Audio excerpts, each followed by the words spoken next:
रोहिणी पुत्रो रमयन् स्वहृदयो गुणैः। ये रोहिणी आपके पुत्र का नाम है राम, पर बल अधिक होने से लोग कहेंगे बलराम। शुक्लो रक्तस्तथा पीत इदानीं कृष्णतां गतः। इनका नाम है कृष्ण। अब कृष्ण और बलराम कितने भैया हैं? कृष्ण बलराम। कृष्ण कौन है? राम। और बलराम कौन है? लक्ष्मण। पिछले जन्म के लक्ष्मण जी बलराम बने और पिछले जन्म के राम जी कृष्ण बने।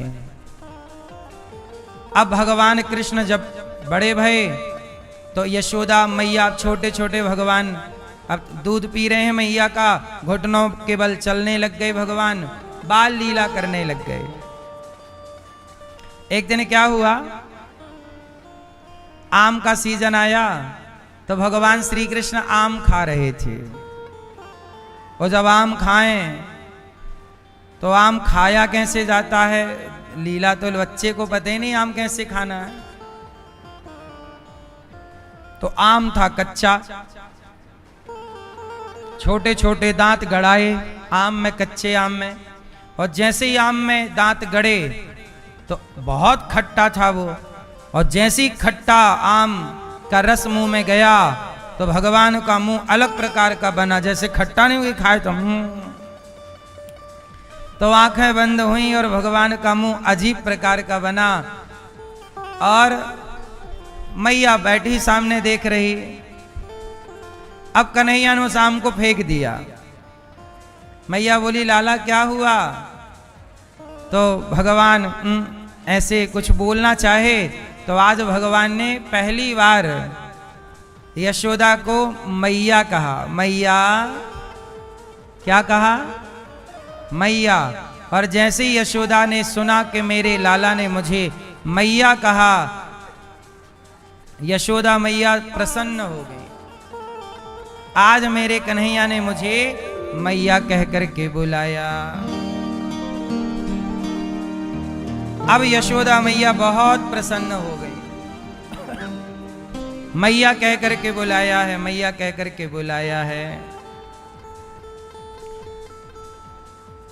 अब मैया मैया कहने लग गए, भगवान कहने लग गए मैया पूरे नगर वालों, ए भैया सुनो। बाबा से बोली, नंद बाबा से, सुनते हो क्या है? आज कन्हैया ने मैया कहा। मैया कहा? अच्छा तो बाबा कब कहेगा? तो मैया बुलवा रही है, कन्हैया बोलो बाबा, मैं मैया, ये बाबा, बोलो बाबा। तो कन्हैया बोले बाबा मैया, बाबा मैया, बाबा। अब तो दोनों यशोदा और नंद बाबा दोनों प्रसन्न हो गए कि कन्हैया ने मैया मैया कहना। जब बच्चा पहली बार बोलता है ना तो माँ बाप बड़े प्रसन्न होते हैं। बोला, बोलने लग गया। क्या बोल रहे हैं भगवान? जोर से, मैया और बाबा। आप लोगों ने माँ बाप का नाम बिगाड़ दिया है। आप लोग मम्मी पापा वाले बन गए हैं, मॉडल। आज के मॉडर्न युग में मम्मी पापा, मम्मी पापा बोलना गलत है, बार बार मैं कह चुका हूं। मम्मी मरी हुई को कहते हैं, पापा एक तरह की गाली है। पापा मतलब गाली है जो आप अपने बाप को रोज देते हो। पापी को पापा कहते हैं। पापा का अर्थ क्या होता है? पापी।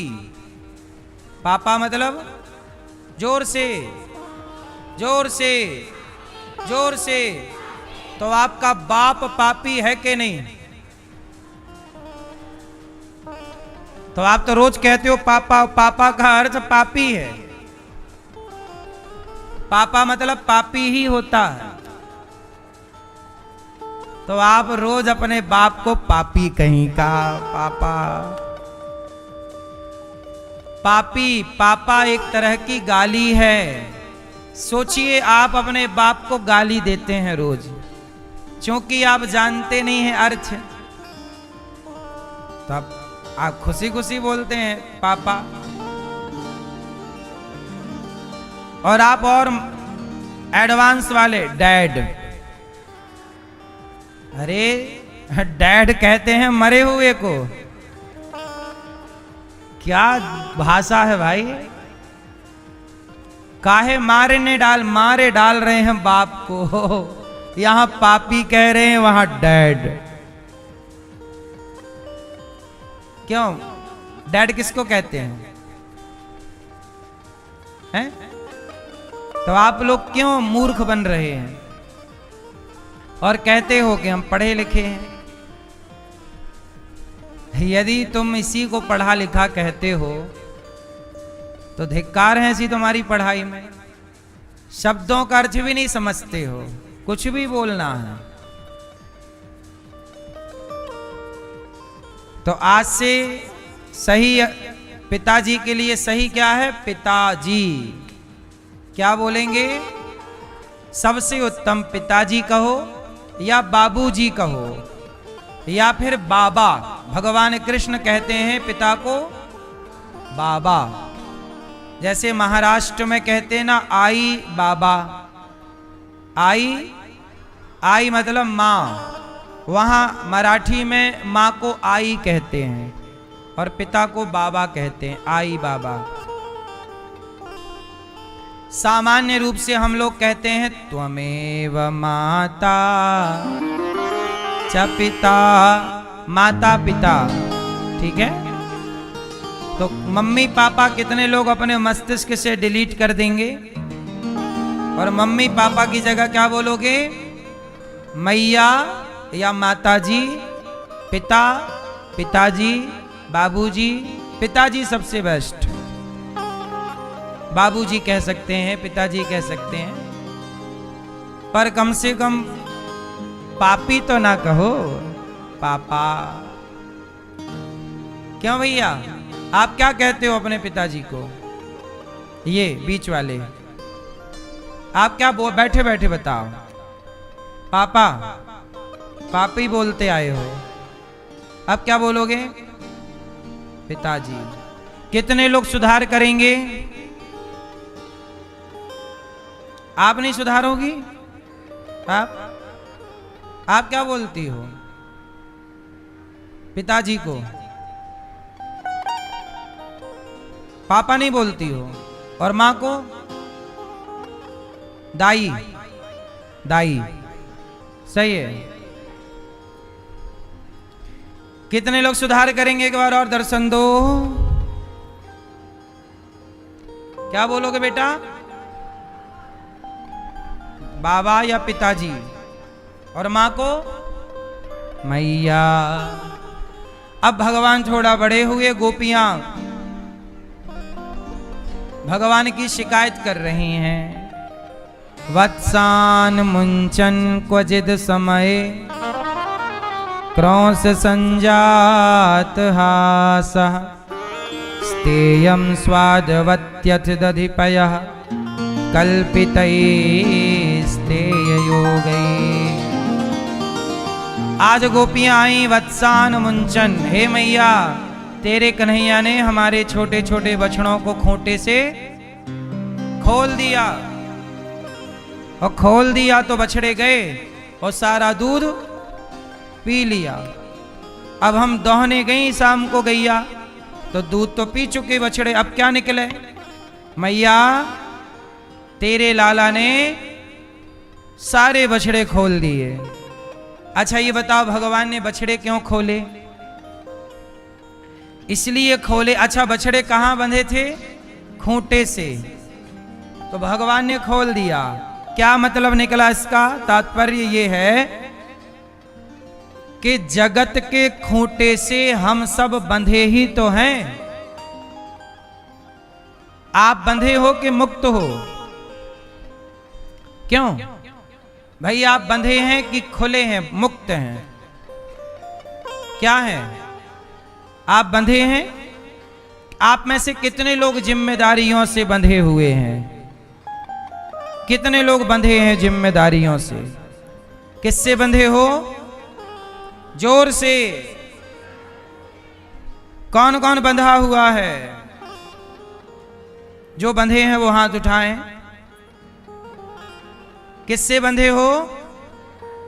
किससे? कौन सी जिम्मेदारी है? परिवार की जिम्मेदारी। अच्छा, आप नहीं रहोगे तो परिवार नहीं चलेगा। क्यों? सब रुक जाएगा, फिर तो सूर्य उदय ही नहीं होगा और सूर्यास्त तो होगा ही नहीं। फिर तो गर्मी भी नहीं आएगी, हवा भी क्यों चलेगी, क्योंकि आप तो रहेंगे नहीं। क्यों? क्यों भैया? आप लोग बंधे हुए हैं किससे? आप किससे बंधे हो? कौन सी जिम्मेदारी है? पड़ोसन से?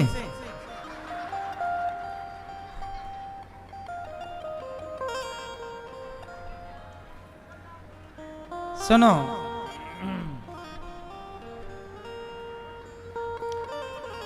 बंधे हुए हैं लोग। आप क्या कह रहे हैं कि हम बंधे हैं परिवार से, जिम्मेदारी से, काम से, धंधे से, बिजनेस से, व्यापार से, दुकान से, मकान से, पत्नी से, बच्चों से। यही आपका कहने का अर्थ है, बंधे हो ना? अच्छा चलो, एक छोटी सी कहानी है 2 मिनट की, फिर उत्तर आप देंगे। काहे खड़े हो नारू कारू? क्यों खड़े हो? बैठ जाओ।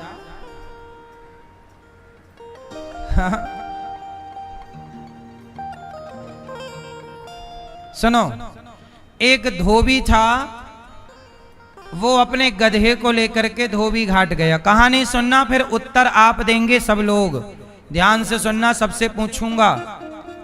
बात कर लो आप पहले। हाँ हाँ, होगी पंचायत? नहीं, सुन लो।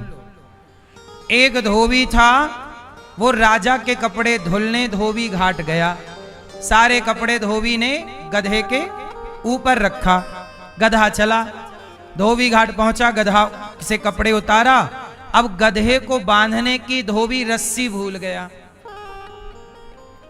अब धोबी बड़ा टेंशन में कि भाई बिना रस्सी के गधे को बांधे कैसे, भाग जाएगा। अब वापस घर भी नहीं जा सकते, थोड़ा दूरी है, टाइम पे राजा के कपड़े देना है। तब वहां पर एक संत बैठे थे दूर। तो धोबी पहुंचा, महाराज कोई रस्सी वस्सी पड़ी हो तो दे दो, गधे को बांधने की मैं भूल गया हूं।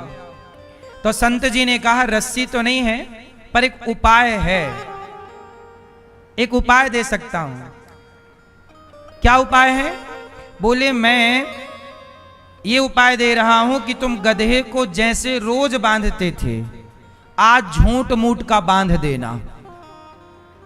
गले में झूठ मूठ का हाथ डालना, लपेटना खूंटे से झूठ मूठ का। धोबी बोला अच्छा ठीक है। अब धोबी ने गधे के गले में जैसे रोज बांधता था, अच्छा रस्सी भूल गया है, ये बात धोबी को पता थी, गधे को थोड़ी पता थी कि रस्सी भूल गया है। गधे के गले में झूठ मूठ का हाथ डाला तो गधे को लगा मैं बंध गया। धोबी ने कपड़े धोए, खड़ा हो होकर धोबी देखे तो गधा वहीं का वहीं खड़ा।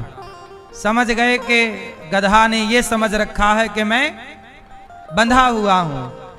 अब पूरे कपड़े धुलने के बाद भी गधा वहीं था। अब धोबी ने पूरे कपड़े धुल करके फिर गधे की पीठ में लादा और एक डंडा मारा, चल। अब गधा आगे ही ना बढ़े। धोबी फिर गए, महाराज वो गधा तो आगे नहीं चल रहा है, बढ़ ही नहीं रहा है। संत जी ने कहा कि तूने उसे खोला कि नहीं? अरे महाराज मैंने तो उसे बांधा ही नहीं था। अरे बांधा नहीं था तो बांधने का नाटक तो किया था, ऐसे खोल मत। खोलने का झूठ मूठ का अभिनय कर। अब गले में उसका हाथ डाला, रोज गले में जैसे खोलने के लिए हाथ डालता, गधे को लगा खुल गया, गधा चल पड़ा। ये हो गई कहानी। अब प्रश्न आपसे ये है, बताओ गधा बंधा हुआ था क्या? क्या गधा बंधा हुआ था? ये प्रश्न है। क्या गधा बंधा हुआ था? जोर से। परंतु उसने अपने को बंधा हुआ माना था कि नहीं? बोलो हां। गधा बंधा नहीं था, पर उसने अपने को बंधा हुआ मान लिया। अब प्रश्न ये है, बताओ वो गधा कौन?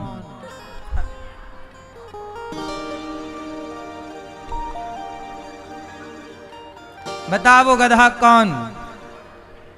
कौन? आपने भी क्या हाथ उठा के बोला हम बंधे हुए हैं? आप में से कोई भी बंधा हुआ नहीं है। आज बुलावा आ जाए भगवान का तो अभी इसी हाल में हम सबको जाना होगा। कोई किसी से बंधा नहीं।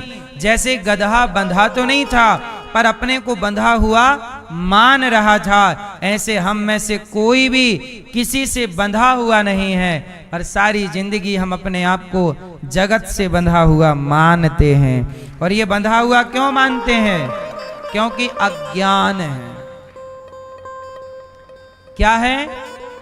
अज्ञान से ऐसा लगता है कि हम बंधे हैं, जबकि हम देखो किसी से नहीं बंधे। आप देखो किसी से नहीं बंधे, लेकिन आपने परिवार से, जिम्मेदारियों से अपने को बंधा हुआ मान लिया, बांध लिया। नारियल कितने तरह के होते हैं? बता। नारियल कितने प्रकार के होते हैं? नारियल दो तरह के होते हैं, एक कच्चा नारियल और एक, जोर से, पका। पका मतलब सूखा। एक कच्चा अच्छा, कच्चा नारियल जो है वो चिपका हुआ है। कच्चा नारियल किससे चिपका है? उसके जो बाहरी हिस्सा है, खोपड़ी, नारियल की जो खोपड़ी है उससे चिपका है। कौन? कच्चा। और पका हुआ खोपड़ी से अलग है। हिलाओगे पके नारियल को तो अंदर से आवाज क्या आएगी?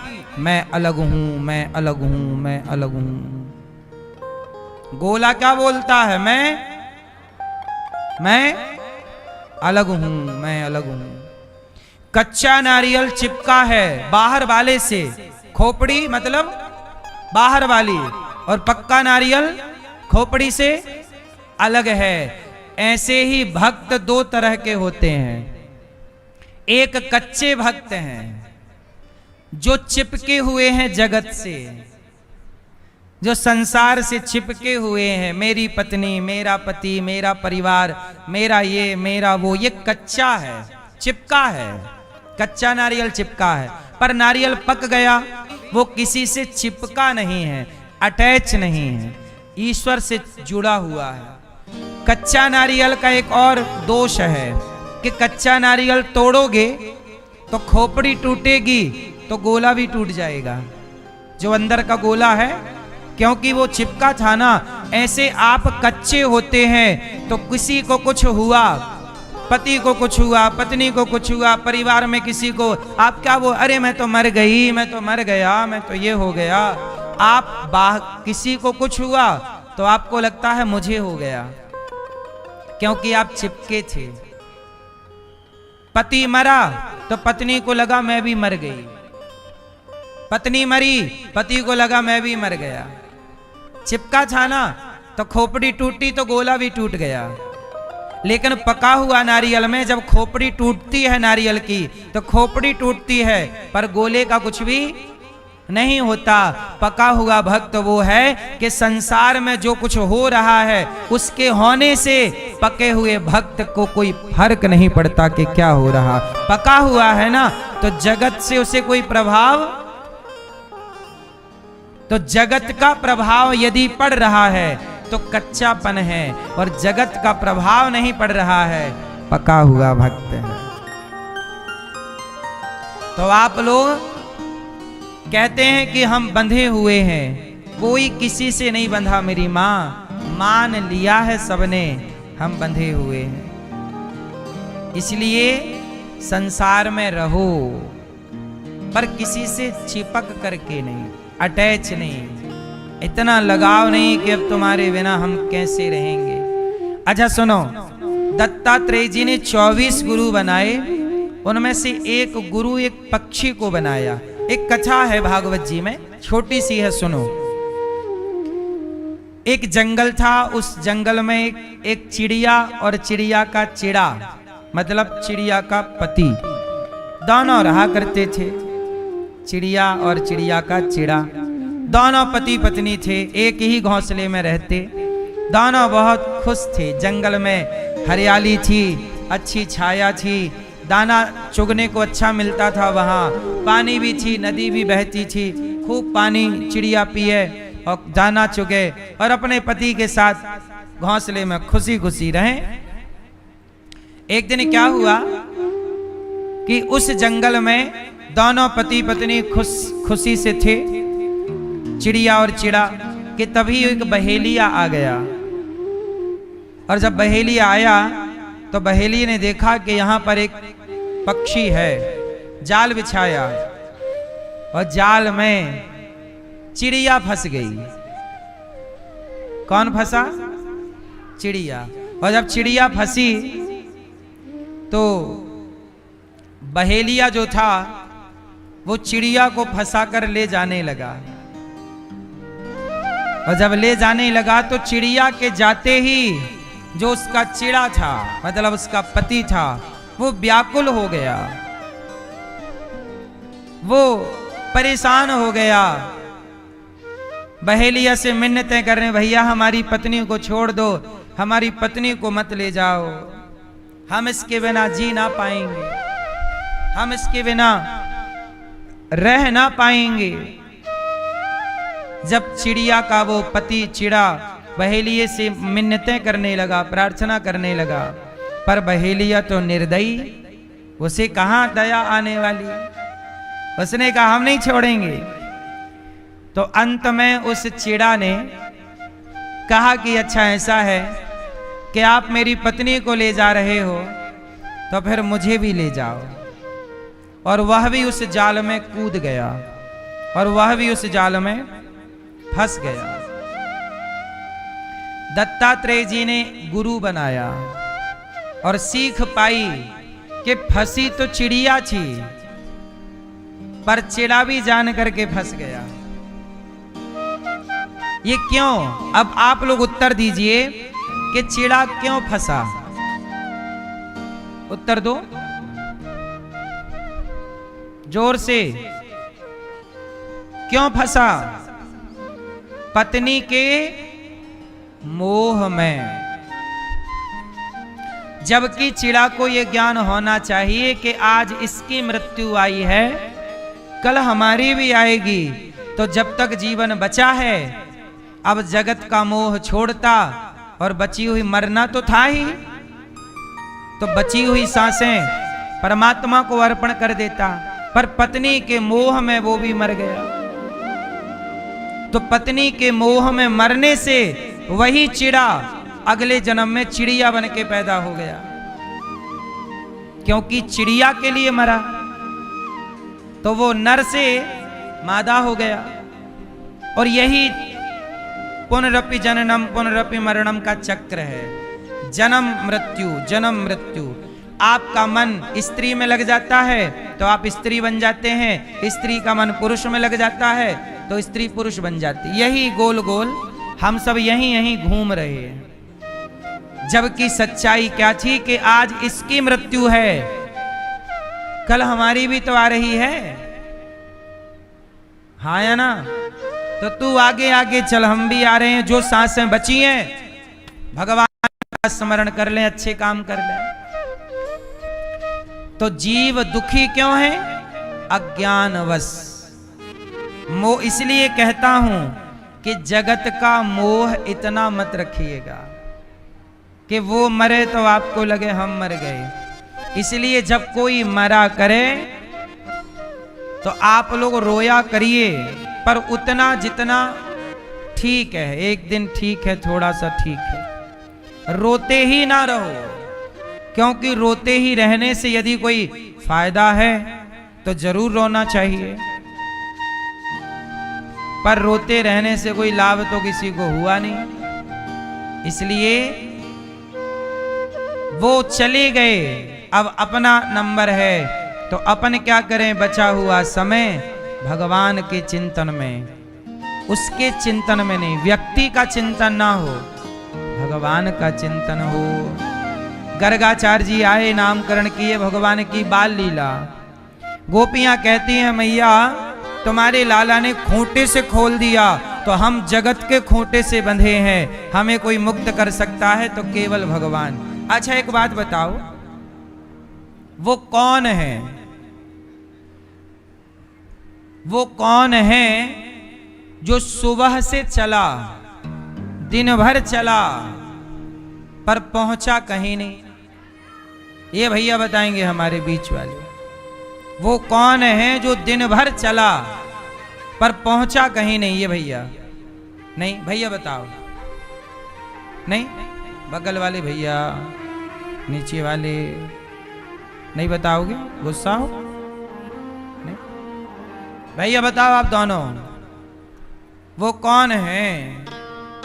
पीछे वाले भैया बताओ, टोपी वाले, वो कौन है जो सुबह से शाम तक दिन भर चला पर पहुंचा कहीं नहीं? टोपी वाले भैया बताएंगे। हाँ, नहीं बताओगे? गुस्सा हो? मैया, ओ मेरी माँ, जा रही हो? क्यों गुस्सा हो गई क्या? जाओ, टाटा।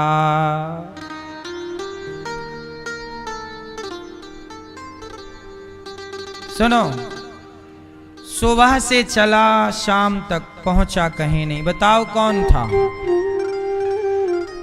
कौन था? कौन था? कौन था? हाँ, पंखा। सुबह से चला कहीं नहीं पहुंचा, चल रहा है। सुबह से चला पहुंचा कहीं नहीं। कौन है? कोल्हू का बैल। कौन है? कोल्हू का। कोल्हू, आजकल तो कोल्हू कोई समझता नहीं है, पुराने लोग जानते हैं। एक बीच में डंडा गड़ा होता है, खूंटा, और बैल गोल गोल घूमता है। सारा दिन चला पर पहुंचा कहीं नहीं, जहां से चला था वहीं खड़ा। क्यों? क्योंकि बंधा था। एक बार क्या हुआ, एक बार कुछ लोगों ने भांग पी, और भांग पी करके नाव में बैठे, और नाव में बैठ करके चले। बोले चलेंगे नदी नदी चलेंगे प्रयागराज, प्रयागराज नहाएंगे, क्योंकि यमुना जी वहीं जाती हैं प्रयागराज। तो कुछ लोगों ने भांग पी करके नाव पे बैठे, यमुना जी। अब नाव पूरी रात भंगेड़ियों ने चलाई। नशा था ना भांग का, अच्छी हवा भी चल रही थी, मौसम अनुकूल था, ठंडा हवा चली, पूरी रात नाव चली। और जब नाव चली, सवेरा हुआ, लोग नहाने आए, तो भंगेड़ियों की भी भांग वांग थोड़ा उतर गई। उन लोगों ने कहा यार हम पहुंच गए। पूछा भाई ये प्रयागराज है क्या? बोले प्रयागराज नहीं है, ये तो वृंदावन ही है। बोले हम लोग चले कहाँ से थे? बोले वृंदावन से चले। तो हम लोग वृंदावन से चले, वृंदावन में हैं। बोले हम लोग पहुंचे क्यों नहीं? बोले कैसे पहुंचते, तुम्हारी नाव खूंटे से बंधी है। नाव बंधी थी खूंटे से, और बंधी नाव को पूरी रात चलाते रहे, तो पहुंचेंगे कैसे?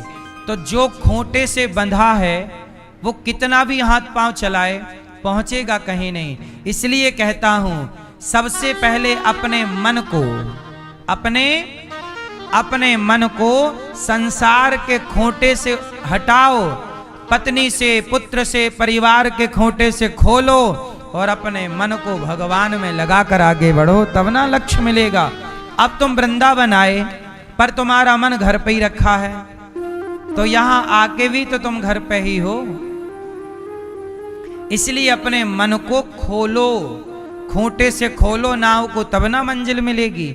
ऐसे आप अपने आप को खोलिए, जगत से, जगत के बंधनों से मुक्त करिए, तब आपको आपका लक्ष्य प्राप्त होगा। गोपियां बोली खूंटे से खोल दिया बछड़ों को, भगवान ही खोल सकते हैं और कौन खोले। इसलिए भगवान से कहो कि प्रभु जगत के मोह से आप ही हमें मुक्त कीजिए। हमारे जैसे बछड़ों को भगवान ने खोला, हमें भी भगवान ही जगत से मुक्त कर सकते हैं। गोपियां बोली, मैया बोली कि जब लाला ऊधम मचायो करें तो नेक तुम गुस्सा करके डांट दियो करो। अरे मैया हम तेरे लाला को का डांटें, जब ये आपको डांटवे जाती हैं तो ये ही करके हमारी तरफ देख के हंस देता है, और जैसे ही हंसता है हम इसकी मुस्कान पे खो जाते हैं और हम कुछ कह नहीं पाते। मैया कन्हैया मुस्कुराए। अच्छा भगवान आपकी तरफ देख के मुस्कुरा दे ना तो आप मर जाओ। अच्छा मुस्कान भी मार डालती है कि नहीं? नहीं, आजकल के नहीं लड़के कहते हम तुम पे मरते हैं, उस पे मर गया, उसकी सुंदरता पर, मुस्कान पे ही मर गया। जब आज के लड़के जगत की लड़कियों की सुंदरता पर मर रहे हैं तो भला भक्त भगवान की सुंदरता पर ना मर जाएगा?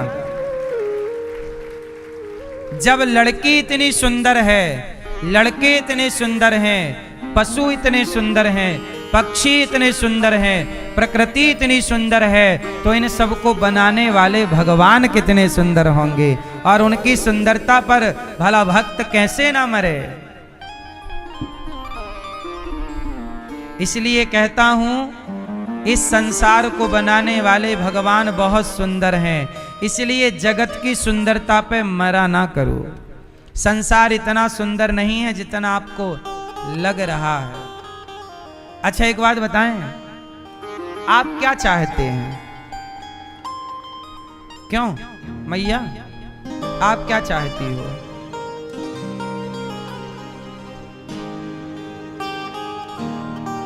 मैया आप क्या चाहती हो? हैं? आप क्या चाहती हो?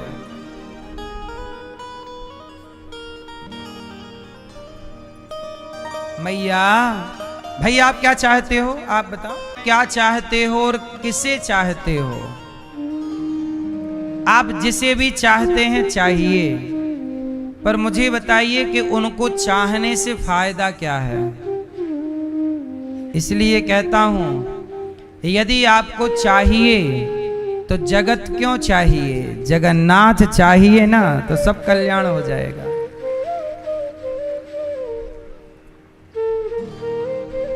एक व्यक्ति कह रहे थे कि स्त्री क्या चाहती है। अच्छा मैया बताओ स्त्री यहां क्या चाहती है?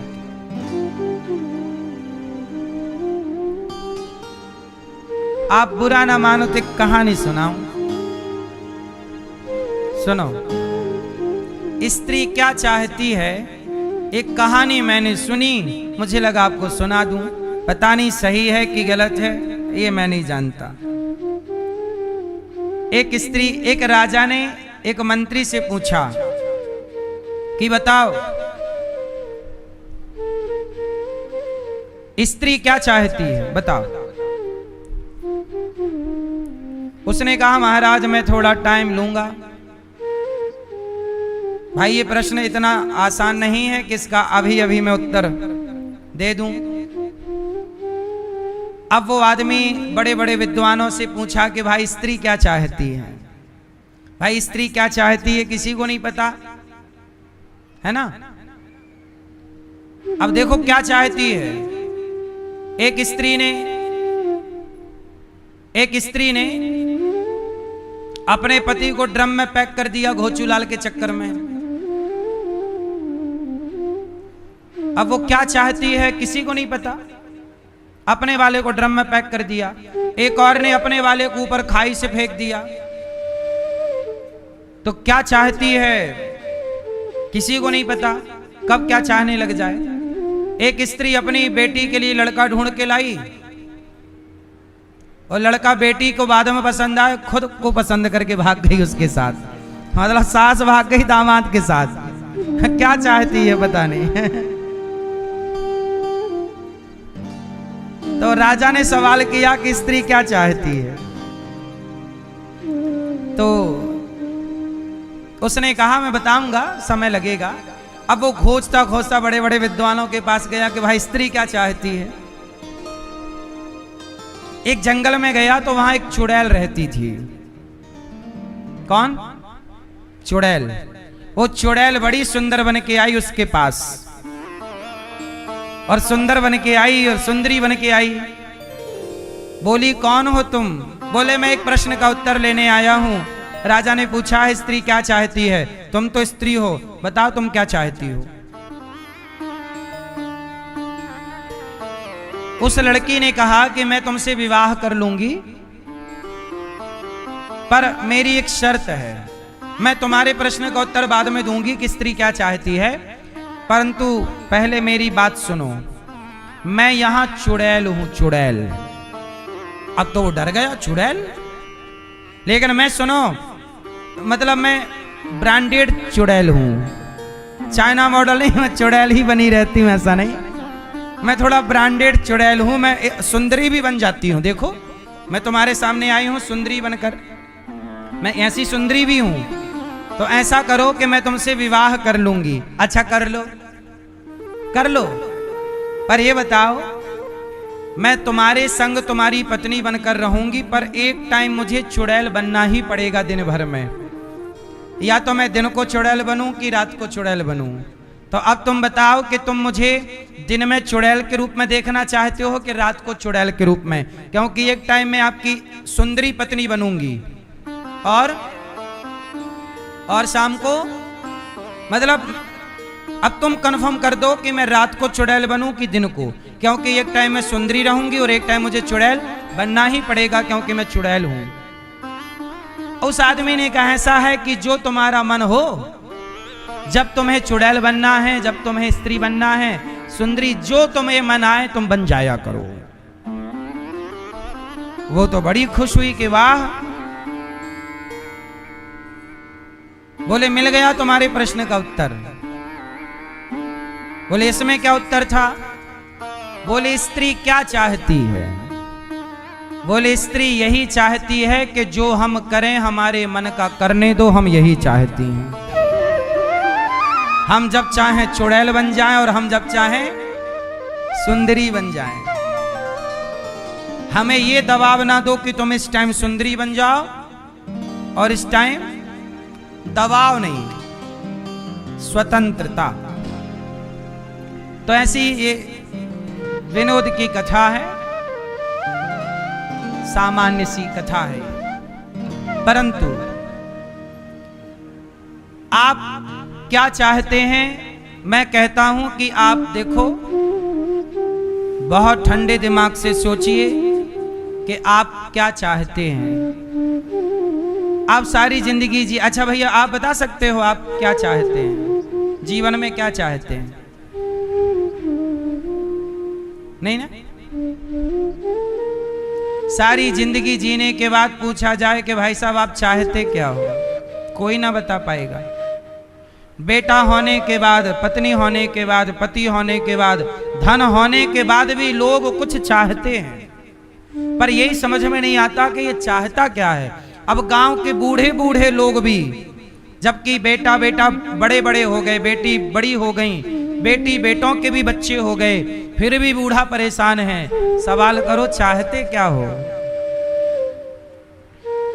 क्यों चाहते क्या है? किसी से पूछना कि तुम चाहते क्या हो, स्त्रियों से पूछना तुम चाहती क्या हो, पुरुषों से पूछना तुम चाहते क्या हो, कोई उत्तर न दे पाएगा। क्यों? क्योंकि एक बात बताएं, कितना कुछ आपको मिल जाए, पर जब तक भगवान नहीं मिले तब तक किसी की चाह पूरी होती ही नहीं है। भगवान को पाने के बाद ही जीव ये कह सकता है कि मैंने सब कुछ पा लिया। भगवान को छोड़ मैया इस संसार में कोई आपकी इच्छा पूरी नहीं कर सकता। कितना भी सुख मिल जाए पर आप कभी तृप्त नहीं होंगे। भगवान से ही तृप्ति मिलेगी पाने के बाद। कहते हैं ना, मिलता है सच्चा सुख केवल भगवान तुम्हारे। बाकी संसार में सुख होता तो सब सुखी ना हो जाते, सब पैसे वाले सुखी हो जाते, पर मिलता है सच्चा केवल भगवान के चरणों में है सुख। इसलिए सुख चाहते हो तो यहां वहां की भाग दौड़ खत्म करो और भगवान की शरण में आओ बस। भगवान गोपियां जाती हैं माखन लेकर मथुरा, पेड़ पर चढ़कर भगवान मटकी तोड़ देते हैं, छींके पर माखन रखती हैं, भगवान जाकर के छींके से माखन निकाल कर खा जाते हैं। भगवान बड़ी सुंदर लीला करते हैं, जिस लीला को आप कहते हैं माखन चोरी लीला। एक दिन क्या हुआ, भगवान एक बछड़े की पूंछ पकड़ लिए और बछड़ा दौड़ा तो पीछे पीछे कन्हैया भी दौड़े और कन्हैया के पांव में पायल बंधी थी, छम छम छम छम छम छम बजने लगी। मैया ने कमर में करधन बांध रखी थी, वो भी बज रही है, और बालों का जूड़ा सिर पर है, ऊपर मोर का पंख लगा हुआ है। भगवान की शोभा बड़ी सुंदर है। बड़े बड़े देवता भगवान के इस लीला पर, इस दर्शन को करके मोहित हो जाते हैं। भगवान बछड़ों के संग खेल रहे हैं, दाऊ भैया के संग खेलते हैं। दाऊ भैया मतलब बलराम जी के साथ खेल रहे हैं। ग्वाल वालों की टीम बनाई, चलो चोरी करें, किसी के भी घर घुस जाते हैं, माखन वाखन खा के आ जाते हैं मुंह पहुंच करके, किसी को पता ही नहीं चलता कि चोरी होगी घर में। एक सखी बोली, लाला हमारे घर में मक्खन बहुत था, खाली होगी मटकी, पता नहीं कहां चला गया। कन्हैया बोले, अभी तेरे घर से बिल्ली निकली है, बिल्ली। लग रहा सारा माखन उसने चट कर लिया। सखी बोली, सो तो ठीक है, पर एक बिल्ली इतना मक्खन तो नहीं खा सकती जितना गायब हो गया। कन्हैया बोले, अरे सखी तू ना जाने, बिल्ली की पूरी टोली है, एक बिल्ली ना है, 10-20 बिल्ली हैं, और बिल्लियों को पति बिल्ला भी है संग, बिलार। अब तो सखियां दूसरी सखी से बोली, अरे सखी आज हमारा माखन गायब हो गया। दूसरी ने कहा, अच्छा तेरा भी हो गया, तो क्या तेरा भी? बोले हाँ, हमारी भी मटकी खा ली। तीसरी बोली, आज हमारी भी मटकी खा ली। एक बोली, परसों हमारी भी मटकी खा ली। अब बोले कि सबके घर में तो, अब सारी सखियां आपस में बैठी, कन्हैया वहीं खेल रहे थे। एक सखी ने बुलाया, ए कन्हैया यहाँ ये बता, हमारे घर का माखन गायब हो रहा है, कहाँ जा रहा है? तब भगवान बोले कि सुनो, हमारे गांव में बिल्लियन को बड़ो आतंक है, सबरो माखन बिल्ली खा जाए। अब सखियां जैसे तैसे बोली, ठीक है बिल्ली खाए, चलो अब देखा तो है नहीं किसी को खाते। अब सारी सखियों ने योजना बनाई कि ऐसा है कि आप में से, हम में से कोई एक सखी घर में रहा करेगी। जब पानी लेने जाती हैं तो सब चली जाती हैं, खा जाता है कोई माखन, एक रहेगी, पता लगाएगी कौन खा रहा है। अब सारी सखियां गई पानी लेने यमुना जी, पर एक दो घर में खुफिया के रूप में रह गई। अब कन्हैया को लगा सब तो चली गई, घुसे किसी के भी घर में और बढ़िया चक्क मक्खन खा रहे हैं। अब सखी दूर खड़ी होकर के खिड़की से देख रहे, अच्छा यो नंद को छोरा माखन खाए और नाम बिल्ली को लगाए। अब सारी सखियों को बताए दियो कि सुन भाई सखी, आज नंद के लाला ने सबरो मक्खन खायो और महीनों से वही चिटकर है, और हमें कह दे कि बिल्ली ने सबरो माखन खाए लियो। अब सारी सखियां गईं, मैया ओ यशोदा। यशोदा बोली, का है गो, तुम सबरी काय को आ गई? अरे मैया तो को पतो ना है, तेरे लाला ने हम सबन के घर में घुस के सबरो माखन यादारी के ने खाए लियो, सबरो माखन या ने खाए लियो। अच्छा तो क्या सबूत है कि हमारे लाला ने खाया है? पूछियो वासे। अब मैया आवाज लगा रही है, कन्हैया ओ लाला। कन्हैया, हाँ मैया, काहे गो? अरे लाला, ये सखियां कह रही हैं तेने सबन के घर में जाए के माखन चोरी करी है। कन्हैया बोले, मैया मेरे घर में इतनी गैया हैं, मेरी मैया इतनी बड़ी घर की बहू है, मेरे बाबा इतने बड़े आदमी हैं, भला हमें क्या जरूरत पड़ी किसी के घर माखन खाए हुए की? हमारे घर में 9 लाख गैया हैं, हम चोरी करेंगे नंद के छोरा?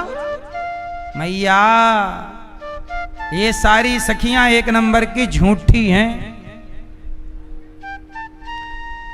यशोदा बोली देख लो, हमारे लाला पे तुम आरोप लगा रही हो चोरी करके खाए, हमारे घर में मक्खन की कमी है क्या? अरे मैया हमने अपनी आंखन से देखी है यादारी को मक्खन खाते भये। कन्हैया बोले मैया मोकू बदनाम करवे आई है सखी। मैया बोली जाओ, जब तक मेरे लाला को रंगे हाथों नाई पकड़ोगी, जब तक तुम रंगे हाथों नाई पकड़ोगी, मैं तुम सबन की बातों को भरोसो नाय करूंगी। अब तो सारी सखियां भाग गईं, पर सखियों ने योजना बनाई कि कन्हैया को पकड़ें कैसे। तो पकड़ने के लिए सब लोग अपने अपने मटकी के ऊपर एक घंटी टांग दी कि जैसे ही कन्हैया आएगा घंटी बजेगी हम पकड़ लेंगे। अब जब घंटी बंधी और गोपियां अपने काम पे लगी, कन्हैया गए ग्वालों के संग मक्खन चोरी करने, और जैसे ही गए तो देखा तो घंटी लटक रही। भगवान ने कहा रे घंटी, मंदिर में जगह कम थी जो यहां लटक रही हो? घंटी बोली प्रभु मैं लटकी नहीं हूं, गोपियों ने आपको पकड़ने के लिए हमें लटकाया है। भगवान बोले ये बताओ तुम हमारे पक्ष में हो कि गोपियों के? घंटी बोली प्रभु हम तो आपकी दासी हैं। तो भगवान बोले सुनो बंधी तो हो पर बजना मत। ठीक है, अब ग्वालों का गोला भगवान ने बनाया, ऊपर छींके पे पकड़े चढ़े और मक्खन का गोला बना बना के हाँ मंगल मुंह खोल, आ धम्म से दे मारा मुंह में एक गोला लौंदा मक्खन का। हाँ श्री दामा पूरा मक्खन। अब घंटी बंधी तो है पर बज नहीं रही है, क्योंकि घंटी आज्ञाकारी है। घंटी भगवान से दुश्मनी तो नहीं कर सकती, रहना तो इन्हीं के चरणों में, दुश्मनी करके जाएगी कहां, बजना तो यही है। अब सारे ग्वाल वाल खा रहे हैं, जब सबका पेट भर गया, अब भगवान ऊपर से ही लौंदा फेंक रहे हैं तो आधा मुंह पे जाए, पूरा मुंह मक्खन से भर जाए। अब भगवान बोले सुनो सबका हो गया? हाँ। अब भगवान बोले नहीं कि मैं भी खाऊं, और जैसे ही भगवान छींके पे से मक्खन का लौंदा निकाले और मक्खन जैसे ही खाए, घंटी घंटी टन टन टन टन टन टन टन टन टन टन टन करके बजने लग गई। और जैसी घंटी बजी सारी गोपियां आई, और गोपियां आई तो ग्वाला भागे, और ग्वाला भागे तो कन्हैया मटकी पे लटके रह गए। नीचे से ग्वाला गायब और भगवान लटके, और जैसे ही लटके मिले, अब सखियों ने कहा यशोदा बुलाइयो या की मैया को, या को नगे हाथ पकड़ाती हैं। कन्हैया बोले नेक नीचे तो उतार दो सखी। सखी ने कंधा दिया अपना, पांव रखे प्रभु नीचे आए। चल तेरी मैया से शिकायत करेंगे। कन्हैया बोले सखी शिकायत आज माफ कर दो, अब मैं मक्खन नाय चोरी करूंगो। गोपियां बोली हम माफ कर देंगी पर एक शर्त है। क्या? एक बार तुम हमें नाच करके दिखाओ, एक बार हमें क्या दिखाओ? नाच करके दिखाओ। अब कन्हैया नाचने लग गए। सखी बोली नाचो। कन्हैया बोले कोई भजन तो गाओ तब तो नाचें। तब सखियां बोली हाँ जरा इतना बता दे कान्हा, तेरा रंग काला क्यों? सब गोरे हैं, तेरी मैया गोरी, तेरे बाबा गोरे, लाला ये बता तू काला कैसे हो गया? ओ जरा इतना बता दे कान्हा, तेरा रंग काला क्यों?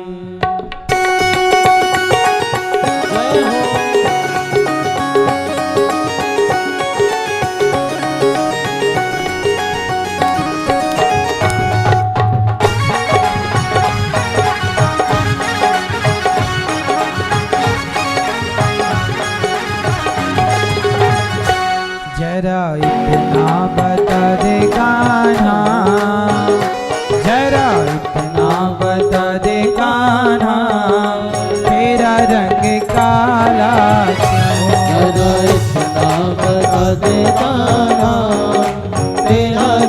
काला क्यों?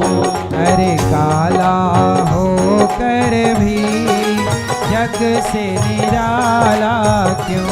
और काला होकर भी जग से निराला क्यों? जरा इतना बता दे कान्हा तेरा रंग काला क्यों? जरा इतना बता दे कान्हा तेरा रंग काला क्यों?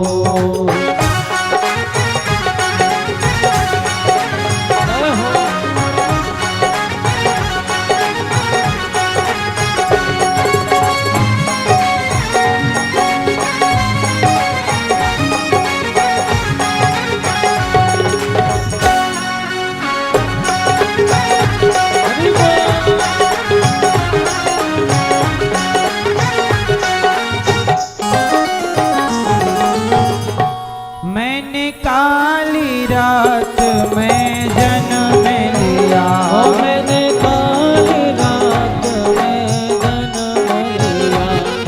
अब कन्हैया अपने काले होने का रहस्य बता रहे हैं।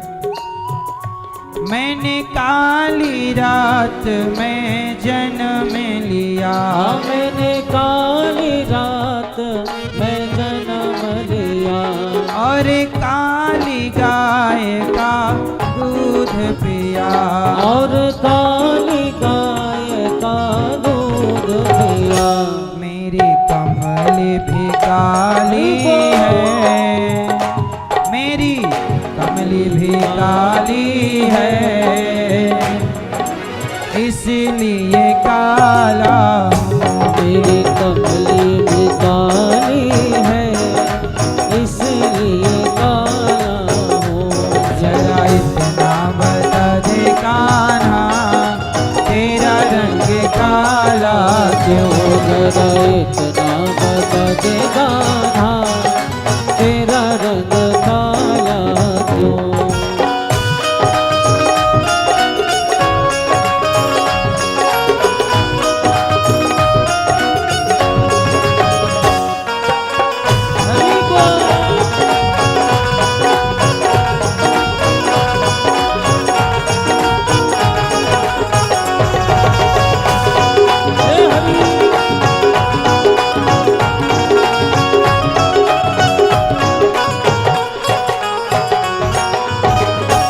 सखी रोज ही घर में बुलाती है, सखी रोज ही घर में बुलाती है।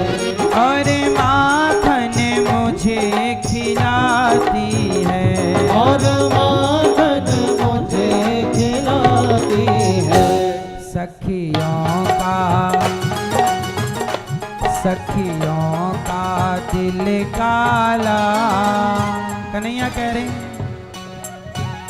सखियों का दिल काला, इसलिए काला हूँ। सखियों का दिल काला, इसलिए काला हूँ।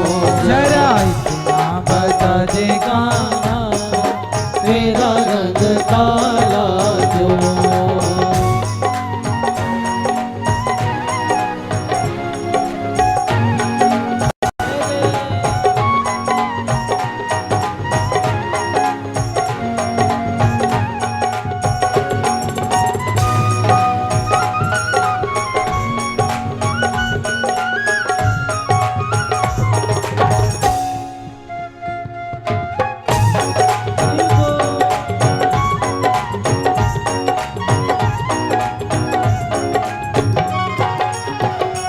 मैंने काली रात में, मैंने कालिया नांग पे नाच किया, मैंने कालिया नाग पे नाच किया। और कालिया नाग को नाथ दिया, और कालिया नाग को नाथ दिया। नागों का रंग काला, नागों का रंग काला, इसलिए काला नागों का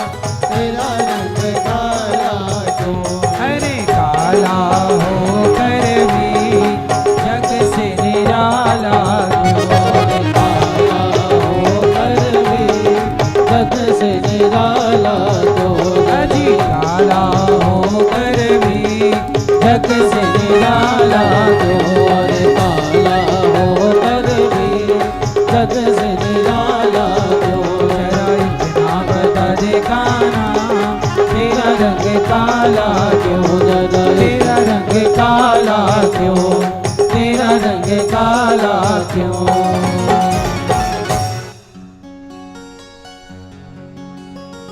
कन्हैया बोले सखी सावन में बिजली कड़कती है और बादल बहुत बरसते हैं, बादल का रंग काला इसलिए काला हूँ। भगवान ने माखन चोरी की, ये लीला की, वो लीला की।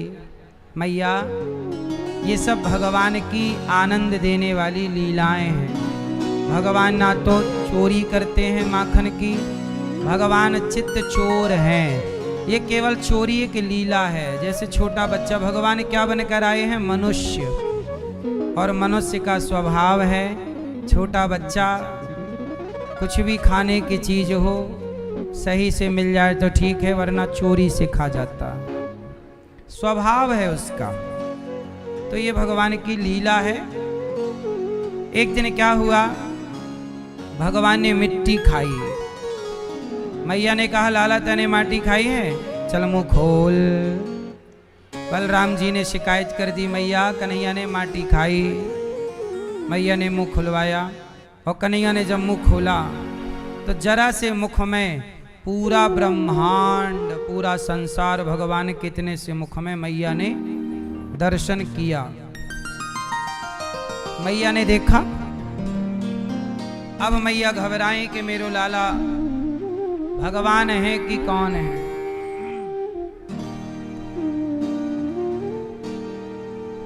मैया बोली कन्हैया तू भगवान है। कन्हैया समझ गए कि मैया मोह को भगवान मान लेगी तो लीला बिगड़ जाएगी, सब भुला दिया। अच्छा भगवान हैं भगवान, पर अपनी भगवत्ता को छिपा करके रखते हैं। एक दिन मैया कन्हैया को दूध पिला रही हैं,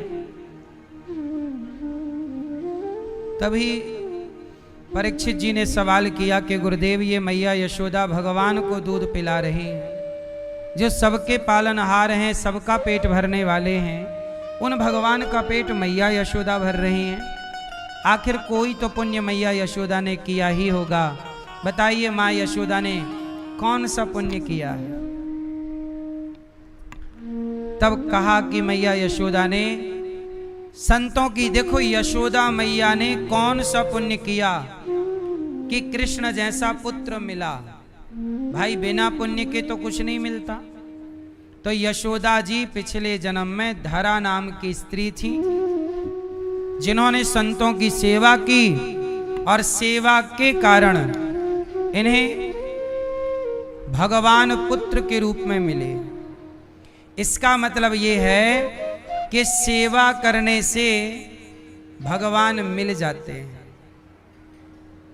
भक्ति करने से तो भगवान मिलते हैं, दर्शन देकर चले जाते हैं। ध्रुव जी ने भक्ति की तो भगवान दर्शन देकर के अंतर्धान हो गए, पर यशोदा धरा ने सेवा की तो भगवान धरा को पुत्र बन करके मिल गए।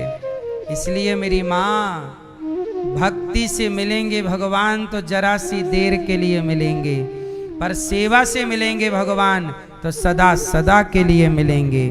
इसलिए कहता हूं कि भगवान को पाना है तो सही रास्ता है, सही तरीका है सेवा। अपनी माँ की सेवा करो, अपने पिता की सेवा करो, जीव जंतु दीन दुखियों की सेवा करो, सब में भगवान का भाव रखकर सेवा करो। गुरु की सेवा करो, गायों की सेवा करो। सेवा से ही भगवान प्रसन्न होते हैं। अच्छा एक बात बताओ, माँ बाप बच्चों से कब प्रसन्न होते हैं? आपका बेटा बहुत बड़ा आदमी बन जाए लेकिन आपको गिलास भर पानी ना दे, तो क्या उसके बड़े आदमी होने से आप प्रसन्न रहोगे? लेकिन आपका बेटा आपकी बहुत सेवा करे, सामान्य अपना कमा खा रहा है, पर आपका पुत्र आपका बड़ा ख्याल रखता है, अपना गृहस्थ जीवन अच्छे से जी रहा है, चला रहा है, वह माँ बाप बहुत खुश रहते हैं जिनका बेटा आज्ञाकारी होता है। बोलो हाँ। आप भी तब खुश रहेंगे जब आपका बेटा आपकी सेवा करेगा, है ना? जब आपका बेटा आपकी सेवा करता है तो आप खुश रहते हैं। ऐसे जब भक्त सेवा करता है, किसकी? अब सवाल ये खड़ा हुआ, भक्त सेवा किसकी करे? किसकी करे? तो भगवान के जनों की, भगवान के भक्तों की। आप किसी की भी सेवा कीजिए, चींटी से लेकर हाथी तक, किसी को भी सुख पहुंचाइए, वो सुख भगवान को ही पहुंचेगा, नहीं पहुंचेगा। मैं आपको रोटी दूं और आप खुश हो जाएं खाके, तो वो खुशी किसकी है? आपकी है या आपके भीतर बैठे हुए भगवान की है? और मैं आपके गाल में एक थप्पड़ मार दूं तो वो कष्ट, वो पीड़ा आपको होगी या आपके भीतर बैठे हुए भगवान को? इसलिए जब आप किसी को सताते हैं तो आप उस व्यक्ति को नहीं सताए, उसके भीतर बैठे हुए भगवान को। और किसी को प्रसन्न किया तो उस व्यक्ति को नहीं, उसके भीतर बैठे हुए भगवान को। इसलिए हम सनातनियों को सब में अपने प्रभु का दर्शन करते हुए सबकी निष्काम निष्कपट भाव से सेवा करनी चाहिए। सेवा से ही हमें भगवान की प्राप्ति होती है। एक पीपादेव जी नाम के एक राजा थे, बहुत बड़े राजा। एक दिन उनका मन हट गया संसार से, नहीं नहीं ये संसार अच्छा नहीं है, भगवान की शरण। वो गए रामानंदाचार्य जी गुरु जी के पास, और जब गुरु जी के पास गए तो गुरु जी से कहा, गुरु जी हमें प्रभु की भक्ति दीजिए। रामानंदाचार्य जी साक्षात स्वयं राम के ही अवतार हैं, साक्षात राम हैं वो। तो रामानंदाचार्य स्वामी रामानंदाचार्य जी ने पीपादेव जी से कहा कि ऐसा है कि मैं तुम्हें मंत्र तो दे रहा हूं, मंत्र ले लो, पर मैं तुम्हें एक आज्ञा दे रहा हूं, तुम राजा हो,